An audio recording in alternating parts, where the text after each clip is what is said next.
And now, from the home of magic, it's time for day one of Pro Tour Amonkhet.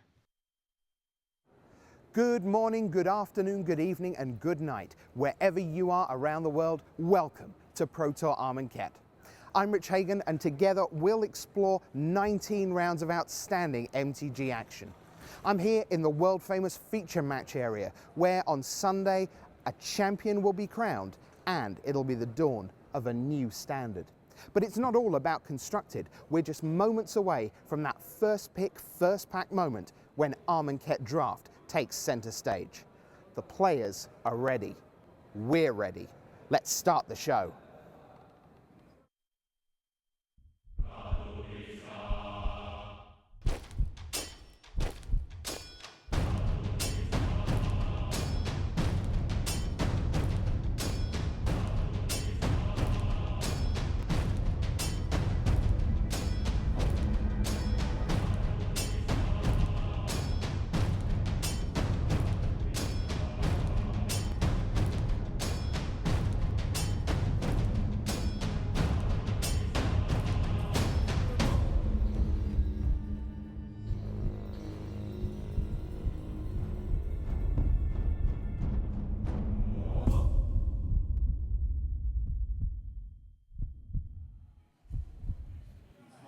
Hello everyone, welcome to Nashville, Tennessee, the home for the next 3 days of Pro Tour Amonkhet. Rich Hagan alongside the mighty Hall of Famer, Mr. Luis Scott Vargas. Looking very sharp, Luis, I must say. What are you looking forward to this weekend? What's the big thing on your roadmap? New standard. There's a full new set of cards. We've got a lot of new decks, and I'm really excited to see what these players have come up with. Now, there is a big beast in the room, probably in terms of Mardu vehicles. That's the sort of holdover from last time when we were in Ether Revolt for Dublin. But the space we've created isn't just for updates of old decks. There are some really new perspectives, one might say. Yes, New Perspectives is one of those decks, the Cycling Combo deck. That deck's really fun to go off, and we're really hoping to get that in the feature match area. Zombies are a new deck. The Undead Horde is coming for a lot of people. And various different control decks. Torrential Gearhulk is back on the scene. Excellent stuff. But that's standard. That's for the afternoon. We start with limited, and we're going to mark your card in just a few minutes. The players are in their player meeting. And talking of that player meeting, down on the floor is our man deeply embedded in the team series. He's down on the floor right now in the player meeting. Here comes Brian David Marshall. Thanks, Rich. I'm here on the floor, and you can see the players have all been arranged into pods. Here we get a look at a pod. You got two members of Team MTG Mint card at this table. You got Eduardo Sajgalik, who just got platinum at the GP Richmond. There you see Hao Shang Wang. There you see a Pro Tour champion, Team Face-to-Face Games, Alexander Hain. Get a couple more MTG Mint card members over there.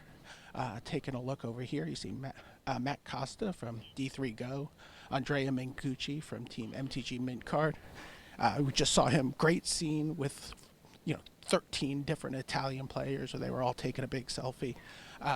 Pretty cool seeing how they all support each other. One of the big Magic communities in Europe. Here you see Joel Larson from Channel Fireball Ice. There you see the Hall of Famer, Shuhei Nakamura. Keep walking over this way. We see some more players. There we see Jarvis Yu from Mass Drop East. Walking this way. Keep going. There you see Sam Pardee, another member of Team Face-to-Face Games. And then here we see another Mass Drop member. And then Channel Fireball Ice, Andre Strosky. So there we see Kyle Bogamies. He's a Pro Tour finalist from San Diego a few years back.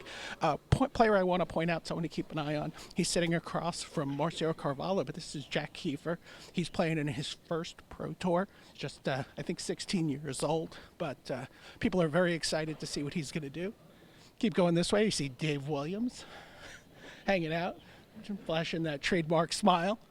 And here you see an empty table, and that's because that's our featured draft table. Those guys are up on the stage. Let's go take a look at them. Let's see what that table looks like. And we're going to be watching these guys draft pretty soon.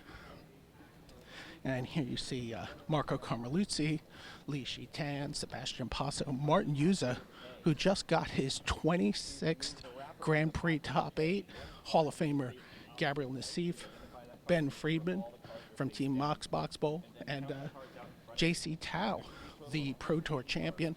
And we're going to get to watch these guys draft in just a couple minutes. So I'm going to send it back to you at the desk, Rich Hagon.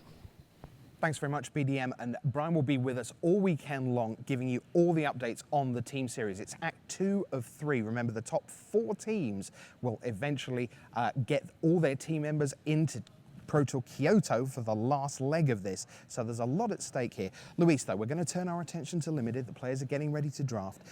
So let's mark the card for people at home, because not everyone's done 50 drafts on Magic Online yet. What are the key archetypes? What are the key signposts to a successful draft in this format? A lot of the players in this tournament I know are favoring red aggressive decks. We saw that at Grand Prix Richmond last weekend. So red-white is one of like the premier archetypes there. You also have white-black zombies is a very popular deck because there's a lot of good zombie tribal synergy cards. Blue-black cycling is a deck that you can construct if you have like the right rares, Drakehaven, for example. Pretty much any of the 2-color combinations is viable. They have different themes going on.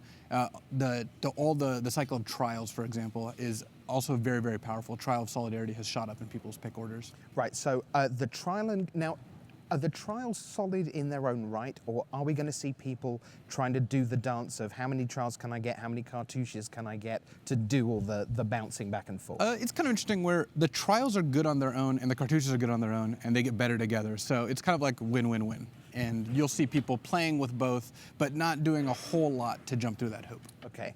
There are some draft formats that kind of kick off round about turn 3. You frequently go land go, land go, land go, land go. All right, here we are. Now on turn 3, I make my 3-2 with an upside. This isn't one of those formats, is it? It's not. A lot of decks are looking to kick off turn 1 if they can with a Bloodlust Insider or Fan Bearer, and mostly turn 2. You know, you got your Gust Walkers and Nefcrop and Tanglers, these exert creatures that just hit for way more than their cost. There are quite a lot of cards in the format that seem to want you to take a turn off somewhere round about turn 3. A Drakehaven would be a fine example because it doesn't impact the board in any way, and you can make Weaver of Currents, but although in theory it can block, in reality it's not meant to. It's meant to sit there and then wear off and then become a mana creature. And there are the monuments, for example, the Ketra's Monument, a fine card. Is there time to take turn 3 off to start setting up a later game, or are we in an aggressive world where you can be on 12 and facing down 8 power of guys on turn 4 if you skip that third turn? It depends. If you have early interaction, like Magma Spray is one of the critical cards for a lot of the decks that are trying to mess around with these slightly slower cards. If you're able to interact with your opponent's first play or two, then yes, you can take turn 3 off to play your Drakehaven.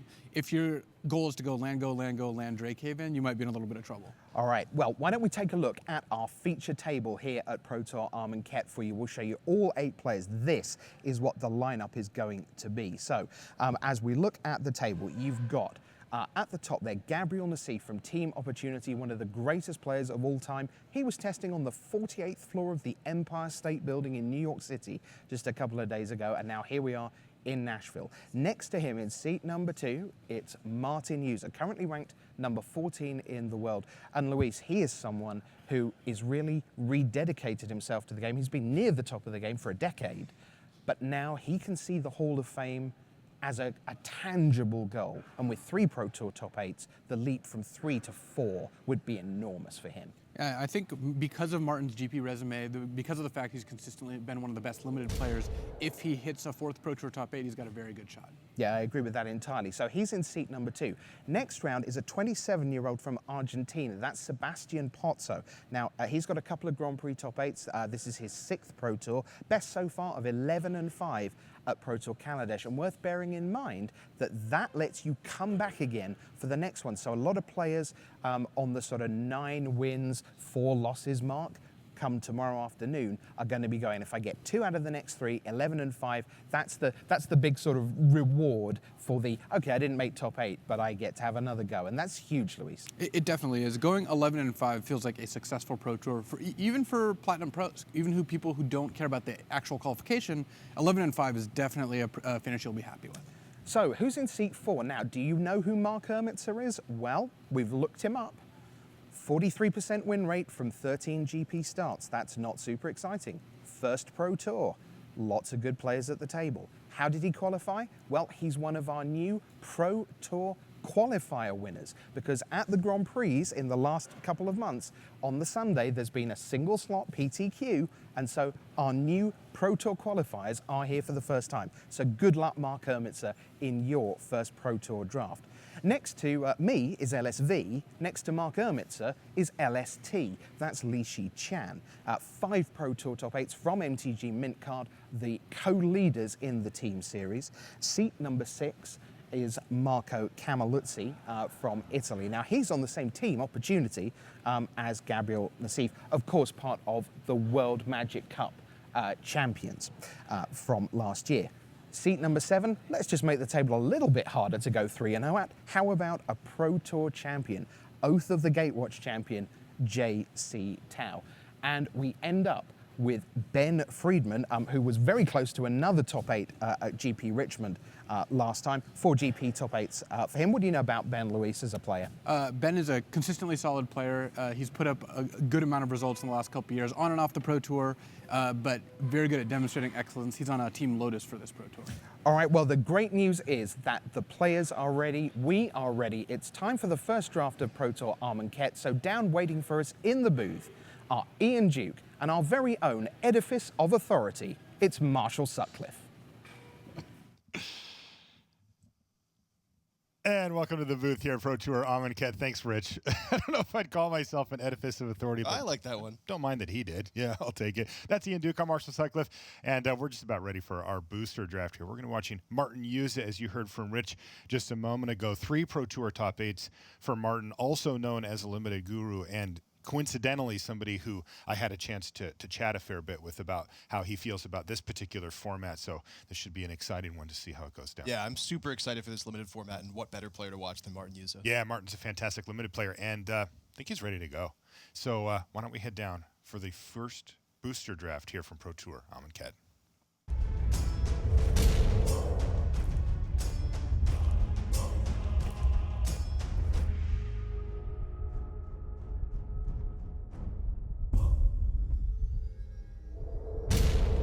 Hello and welcome to coverage of Pro Tour Amonkhet. I'm Marshall Sutcliffe in the booth with Ian Duke, and we're ready for the first draft of our 3-day event here. Friday morning, this is when the jitters are in full effect, and everybody's really excited to just crack that first pack and get in there. We're going to be watching Martin Jůza, absolutely fantastic limited player, 3 Pro Tour top 8s, 25 GP top 8s for Martin Jůza. He's been playing for a long time. And he's known as one of the better limited specialists as well in our game. And we get a chance to sit over his shoulder and watch him draft Amonkhet. I can tell you right now, by the way, Ian, that after having had a chat or two with Martin about this, he likes aggressive decks. Very aggressive decks. I think we're going to see a lot of that here today. Yeah, I agree. I got that sense from a lot of players talking with him yesterday. Let's see what he's found here. Okay. There's an Honored Crop Captain, which is definitely a card that is going to appeal to him in the sense that it's in the 2 colors that he would prefer to be in. But first picking a gold card always carries with it some risk. There's also one of my favorite cards in this set, an Angler Drake. That's a nice payoff. Right? That's right up your alley, but it is a little on the expensive side also. And if we see Martin, preferring aggression, he's probably also preferring non-blue decks there too, and preferring lower on the curve. So we may see him shy away from that Angler Drake for that reason. Let's see what he takes. He's got a Warfire Javelineer pulled to the front here, and that is what he ends up taking. A card with incredible upside. 4 mana for a 2/3, but you can do damage to a creature equals the number of instants and sorceries in your graveyard when it enters the battlefield. And we're talking about, the potential for a very solid 2-for-1 if you can get it set up. Ooh, Magma Spray, and look at that! An Invocation in the pack as well. Wow, and there's a Nissa. What is going on? By the way, that's Maelstrom Pulse that he's got pulled to the front. What a pack. And what in the world did the person to his right take? Wow, there's that's a amazing. Decimator Beetle, too, which is a fantastic uncommon. What a pack. Now, we've got some flashy cards in this pack, Marshall, but you can see he's got the Magma Spray pulled to the front. That's a really disciplined pick there, and I mean, honestly, I love it. It pairs really well with his first pick there. Yeah, he's got to do it. Got to take the Magma Spray. Many players think that Magma Spray, best common. Yeah, it's just a fantastic tempo play, whether you're being aggressive or defensive. It helps you, keep pace with the board early on in the game, and then it also synergizes with the Warfire Javelineer that he picked first pick. Wow. So Ian and I were having a quick chat about some of the stuff that we had heard from the players after having looked. And by the way, you see that he's looking at a Kenra Charioteer or a Retcrop Spearmaster. There's also a red card in Pathmaker Initiate, though it's significantly less powerful than the other two options. And, you know, you and I both had noted that the players liked aggression, right? A lot of the teams were on aggression. You know, the player who is right is Gabrielle Nassif, who passed that invocation, who passed the Magma Spray. You know what he took? What did he take? Trial of Zeal. Ah, Yeah. that makes a lot of sense. Makes a lot of sense, right? Yeah, Trial of Zeal, of course, being a premium removal spell in itself, and then also having synergy with the various cartouches. That's right. you might And pick up later in the also draft. in what tends to be the most popular color, which is red. Still, Nassif wouldn't have been happy to pass a Magma Spray there, but he'll be happy to have opened a trial. Oh, Evolving Wilds to the front. Okay, he's going to go for Defiant Great Maw, is Martin Jůza. You can see him starting to sort out his second color with green here. And this is starting to get a little sketchy. So what I'm seeing here, Ian, if I'm in Martin's seat, 0 red cards in this pack. Not a single one. And that's making me very nervous. Now, look, one pack, anything can happen, but this is a data point that I'm going to start to track if I'm in his seat. Yeah, and that's a trend we may see continuing this weekend. Talking to a lot of the pros yesterday, red was in high demand for sure, and I think part of that is that Amonkhet's been draftable on Magic Online for longer than usual, and I think a lot of the pros have been, grinding a bunch on Magic Online, playing against people who aren't necessarily preparing for the Pro Tour, and so they are finding red being open at those tables. But things might be very different here this weekend when everyone is fighting for it. Effectively 0 red cards in this pack as well. Violent Impact, just not a card that's going to be on Martin's radar here. So he is starting to pick up the signal, and of course, when you do a booster draft and you're sitting there, it's incredibly important not just to think about the cards that are sitting in front of you in the pack that you're in, but to combine that with the information you've got from the recent packs to see which colors are open, because that's going to be more important to you in your seat even than which are the best colors. Here's a Floodwaters and a Shed Weakness. Martin is really, he may have to perhaps curve over into red-blue, which has a high ceiling but is a tricky deck to assemble. You need a lot of the specific type of cards, but remember his first pick, the Javelineer, goes very well in that. That is true, but remember he also passed along that Angler Drake from his first pack as well, so he may be sending the wrong signals with that. If he does decide to switch into blue, he may not get as rewarded in pack 2. That is a good point. Shimmer Scale Drake here. A solid pickup. This card has been a solid performer for me in booster draft. I like that card a lot. Yeah, and I think that message received here from Martin Jůza's perspective, red not going to happen this draft. He is being cut on red by at least one player. Now, we know he is, that Nassif is cutting him, but it could even be another player too, because there's just nothing coming through. Cartouche of Knowledge, a solid pickup, though. That's a card I'm always happy to have in my deck. Me too. And I think what we're seeing is like a lot of solid blue coming around late here for Martin. He's definitely picking up on that signal. Yes, he just had 2 good options, an Aven Initiate or a Cloudcrop Skirmisher. I actually thought he was going to take the Skirmisher there, but he took the Initiate instead. Floodwaters came back as well. Blue, wide open here, Ian. I mean, these are good cards. Yeah, Aven Initiate, one of the best blue commons in my opinion, especially if you're able to protect yourself effectively to the point where you can get a lot of value out of it. Big finisher, yeah. I actually like the Skirmisher more now. And you know why? Because everybody's trying to kill me just so gets fast. on board early, trades off for something, a little bit of value later on. Exactly. How dare they try to kill me when I'm trying to cast slow blue cards? So I do have to give Martin credit for seeing that blue is open and shifting gears a little bit there. He's probably not super pleased that he had to move out of his first choice color. I think you're correct. But judging by the expression on his face as well, he didn't look really happy about it. But still, he's maneuvering where he has to maneuver here. And there's always the possibility that he, ends up just splashing a few of the red cards and is more of a base blue deck. Yeah, that's a good point. Yeah, because the 2 cards that he has go very well in the deck, and he doesn't need that many more. But the Warfire Javelineer and the Magma Spray, those are premium cards in this blue-red deck. Now, it looked like he was toying around with green a little bit in the middle of that pack. Do you see that still as an option for him? I don't, though it is interesting because, you know, depending on what he opens up in this second pack here, Ian, sure. I mean, sure, you know, the world right now, if I'm in Martin's seat, I'm blue. That's the only thing I know for sure. So if he opens a great green card, he could. The reason why I was saying probably not is because the green wasn't really flowing that well either. Right. So when Martin thinks about what's going to happen in the last pack, not the next pack, but the last pack, he's probably going to predict that red and green are not going to be coming through that much, and he's going to want to set himself up as best for that pack as well. Now, this pack could have a significant amount of both green and red. Very true. One of the advantages of red being cut so hard coming from Martin's right is that he may actually get quite a bit good red in pack 2. And so we might see him going for, like, you know, heavy blue packs 1 and 3 supplemented with pack 2 worth of red cards. I wonder who got the Maelstrom Pulse. That's a good card. Like, kills anything? I love having it in random invocation, too, because, like, there was a Decimator Beetle, too. It's like, if you're in green-black, which one do you take? They're both excellent. Right. I take the Pulse. And certainly no one's playing around your Maelstrom Pulse, right?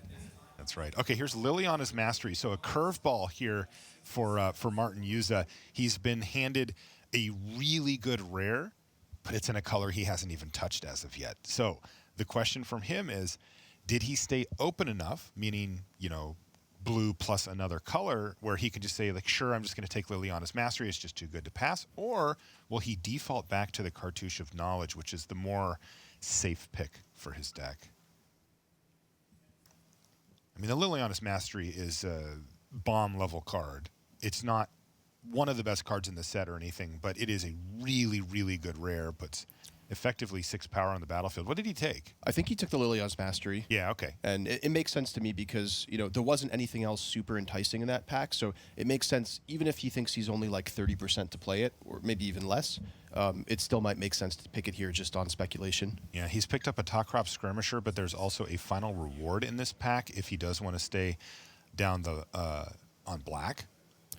Deem worthy, it looks like he's pulled to the front there. He did, and here's a tough decision now for Martin. You see him put his hand on his head because he's like, all right, well, where am I going here?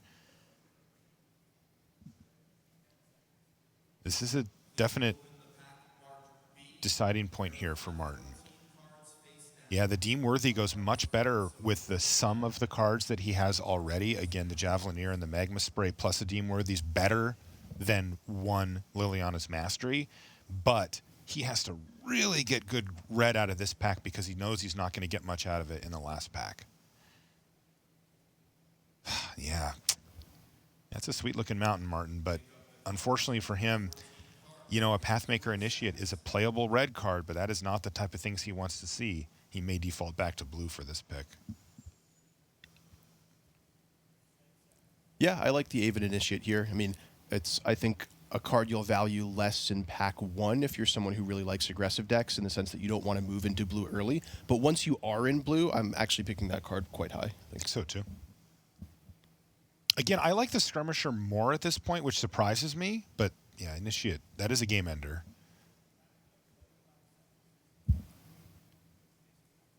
Wow, these... Oh, there's an Insult to Injury. That is a nice pickup. Oh, my goodness.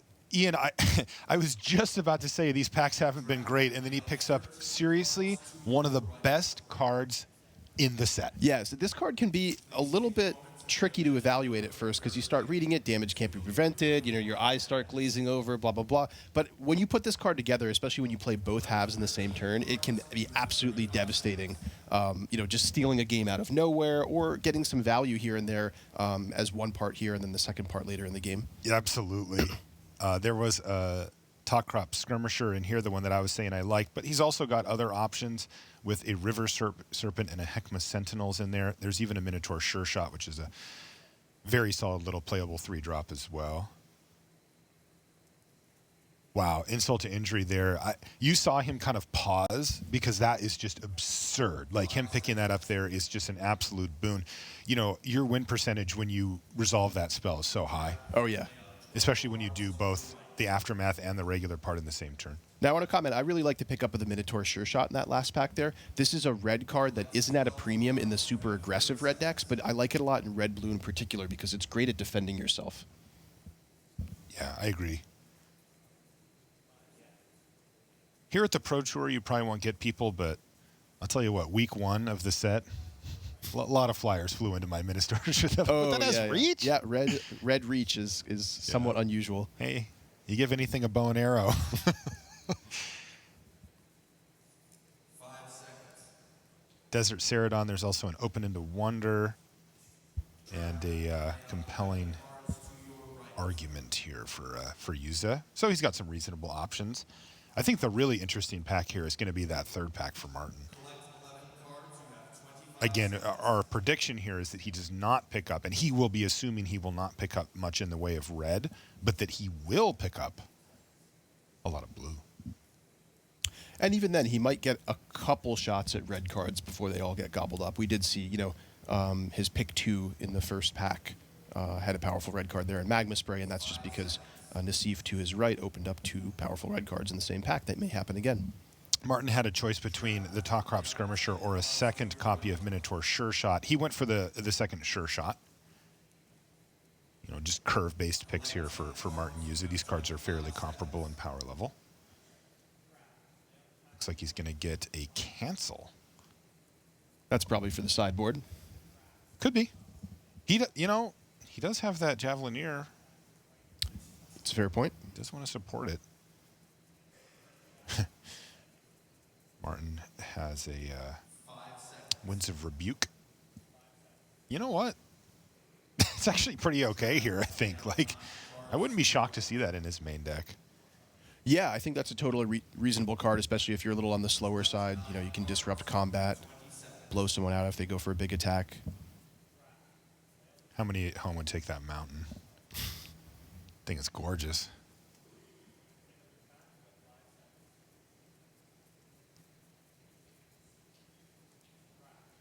All right, so we're nearing the end of pack 2 here for Martin Jůza's draft. And I have to say, things went pretty well for him in that pack, all told. He picked up a Deemworthy, an Insult to Injury, one of the best cards in the set. You can't ask for much more than that, even though the rest of it, pretty pedestrian. Your Minotaur Sure Shots and that kind of thing are fine. You need them. Yeah, but a solid pack is, I think, what Martin needed there. Having sort of dabbled around and switching colors and, concluding that red wasn't open, I think just rounding out his deck a lot and feeling safe going into pack 3 really gives him a lot more confidence there. Yeah, that's a great point. And that is definitely how he's going to be feeling. Like you said, he did pick that Liliana's Mastery in the first pick of pack 2 there, but decided better of it after he got past the Deemworthy. And boy, did he get paid off for that with the Insult to Injury following shortly after. 5 seconds. I also like that he was able to pick up a couple of Avid Initiates along the way here. Often you're asking yourself coming out of pack 2, like, does my deck have a decent way to win the game? And not that Avid Initiate is a bomb by any stretch of the imagination, but it is a solid win condition where you can say, if I can only protect myself for the first several turns of the game, I do have a clear path to victory if the game goes long. And I like that a lot. I mean, you said it best. You said, do I have a decent way to win the game? Yeah. You do. That's exactly what it is. Yeah. Collect 5 cards. You know what feels bad, Ian? What's that? When they Magma Spray or Yes. even I'm like, Yes. no. I was going to put 11 mana into that thing. Draft. Lay out 4 cards to your right. So Martin, as we work our way into pack 3, is going to be looking to make sure he fills out his curve. He certainly will be looking to take red cards as early as possible, knowing that that's really the only window that he will get them. Red Rare one time. That would be nice. Glorybringer one time. Not going to lie. Let's see what he can hit here. Oh, God, Glorybringer would be amazing for him. Martin's looking to the skies. Collect 2 cards. Oh, he did open a rare, in fact, a mythic. It was Oketra the True, but he is going to be ignoring that card in favor of Magma Spray here for this pick. So, okay, fine. He didn't get a Glorybringer. I'm got a happy with Magma Magma Spray in his seat, honestly. I'd be really happy with Magma Spray. Yeah. Again, the window is going to be very short for him to pick up a card like that, this pack. Like, probably the first three picks. And I think there's also an Avid Initiate in that pack. And, you know, even though this normally wouldn't be the case based on what we saw in pack 1, it's not outside the realm of possibility that that actually wheels. Oh, not at all. Yeah. There's also a Reduced to Rubble in that pack, the Red-Blue Aftermath Uncommon, which is not a card I love, but, you know, it's noteworthy. Maybe it makes the sideboard if it comes back around or something like that. Sure. Let's see what he finds here. Ugh. Not much. Really not much at all. A Floodwaters that he's more likely to cycle than cast. He sees a Gustwalker. He clearly recognizes the power level of the card, but it's just so far away from where he's at. Soulscar Mage, not really what he wants to be doing. He may take a Blazing Volley for the sideboard. We could be there. No, he's just going to take the Gustwalker. He's like, I'm not letting anybody else have it. Look at him shake his head. He's not happy to do that here. That feels bad. There was really no card likely to make the main deck in that entire pack for him. Hate drafting a common. Pick 2 is not where you want to be. Here we go. Enigma Drake now for Martin. Oh, that's a really nice pickup. Yeah. Now, theoretically, he should get all of the Enigma Drakes that are opened at the table. But hey, that doesn't mean there's, you know, they don't have to get opened. It is an uncommon. That's right. And this is a card that looks like it requires a lot of investment. You know, it's talking about having lots of instants and sorceries. But honestly, if you only have one instant or sorcery in your graveyard, a 3-mana 1/4 flyer is perfectly serviceable, and it only gets better from there. Yeah, once you get up to 2, you're actually getting into, I'm quite happy with this mode. And yeah, anything above that is great. Ooh, there's a pull from Tomorrow. That's interesting. And I believe a Drakehaven floating around in the pack, too. Man, this is the one where it's really tough that he can't just pick up his pile of cards and look, how many cyclers, how many things do I actually have? Yeah, I don't think he has a cycling count to play the Drakehaven at this point in the draft. But Pull from Tomorrow is a very powerful card. It's very slow and expensive, but it does give his deck a lot of late-game power. Wow, I just thought of a sweet combo, Ian. What's that?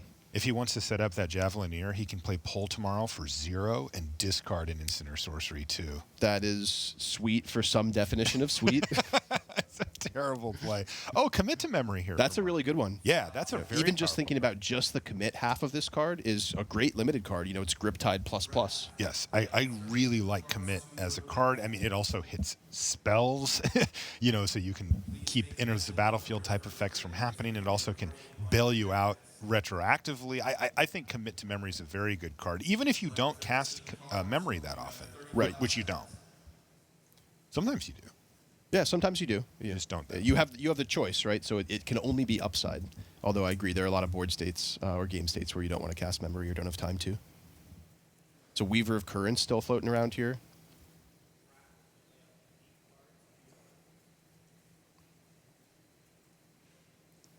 Floodwater is an interesting card to think about. What's your take on that? Is it too slow? Is it? Yeah, so it was a card that when I first saw, I thought this could really have some applications. Like I couldn't imagine, you know, not playing it just given that it had cycling, but it is too slow. I really do think so. I haven't actually put actual Floodwaters on the stack that many times. When I haven't been blown away by it. And given the way that the metagame has shaped out, I think it's gone from being like, it's probably too slow to just stay away. Yeah, I think of it more of a sideboard card. Like if I'm red, blue, or green, blue, beatdown. Oh, speaking of getting all the Enigma Drakes at the table. Yeah, like I said, they don't have to be opened, but when they are, he's getting them. And there were 2 open at the table. And wow, this pack really did shape up nicely for Martin. And this is one of the ways that he can really get this deck from being like pretty good to pretty dang good is getting a couple of these Enigma Drakes that nobody else wants. Great stuff for Martin there. Yeah, I always find it interesting when that happens with those signpost uncommons that we call them, the one multicolor uncommon for each color pair, is that sometimes, you know, nobody moves into a color pair in pack 1, none of those uncommons are open, and then there's like 3 of them opened in pack 2 and 3, and that one person just gets them all for free. I think that's really cool. It also feels great. Oh, yeah. There's that Reduced to Rubble. Yeah, it did come back. Yep, probably starts in the sideboard, but you know I can see matchups where I might bring that in. Looks like a Blazing Volley again for the sideboard here for Martin. There's a couple of decks that you wouldn't mind having a Blazing Volley, including some of the more aggressive decks. And remember, if you just kill one creature with it, that's often okay. Wow, look at all these blue cards for him here. He actually has a pick to make here. He took the Vizier of Tumbling Sands, which seems like a nice pickup here for that late in the pack. I mean, Martin clearly read this table correctly. There was a cartouche of knowledge in that pack as well. Wow. Blue is just wide open for Martin. Unbelievable how those are cards that can go early. Yeah, my guess would be there's exactly 2 blue drafters at this table, because we saw the Avid Initiate in Martin's pack 1 didn't come back around, which means at least one other person is dabbling in blue. But yeah, so much blue coming around late, I have to imagine that Martin's one of the only people at the table drafting it. Yeah, it's interesting. You see Martin, he doesn't look thrilled, right? You saw him kind of shake his head a little bit, but I think he drafted his seat quite well. He stayed open. He knew what he wanted to do at the beginning. That did not happen. And he recognized it and didn't do the thing where you're like, well, maybe if I just, and I'll get some out of, he just said, nope, I'm abandoning ship, blue's open, and he moved in immediately. And again, sometimes you don't get to draft your favorite deck in the format. You have to draft the deck that your seat wants you to draft, and I think Martin did exactly that. Yeah, I totally agree. Like, if you get caught up in this game of chicken where you're unwilling to move into a deck that you're not as comfortable with or don't prefer for whatever reason, that's what can really train wreck your draft. And I think Martin did a really good job just, accepting where his seat was and acknowledging that other people weren't drafting blue, moving in on that. And I think his deck turned out just fine.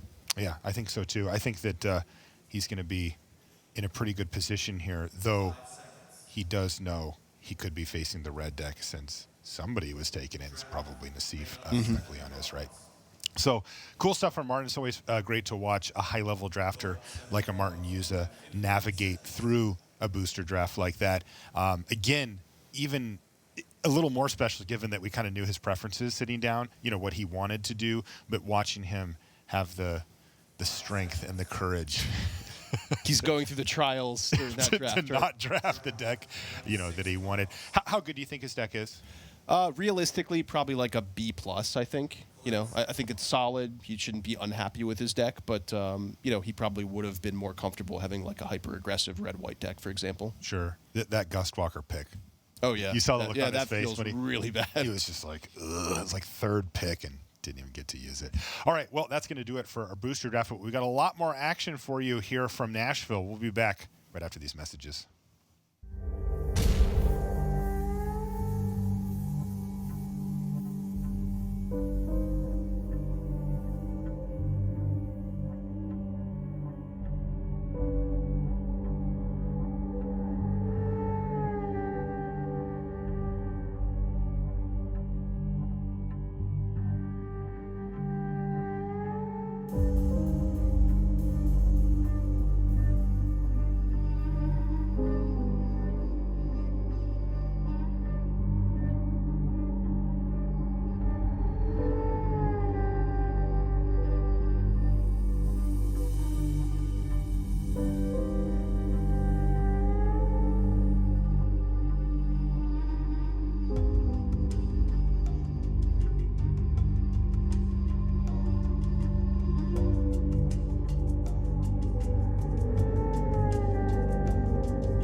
Welcome back to the news desk. Now, there's so much at stake for Martin Jůza. Of course, there's the personal quest for a 4th Pro Tour top 8 and a step nearer a slot in the Magic the Gathering Pro Tour Hall of Fame. Of course, he's part of Team Channel Fireball Fire, and he wants to do the best he can for his squad of teammates. They're currently in the top 10, looking to raise up the standings. But remember that Martin Jůza, after 2 of the 4 Pro Tours this season, leads the Draft Master race with 11 match wins and just 1 defeat. What do you make of the deck he drafted this morning? Is it a 2-1, a 3-0? Can someone make ground on him this morning as we continue our Draft Master coverage? We'll find out over the next few hours. But right now we're going to rewind to 9:10 this morning, it's about half an hour ago, ready for another complete draft walkthrough with you. And it's with one of the best players in the modern era, 5 Pro Tour top 8s, Lee Shi Chan. Take it away.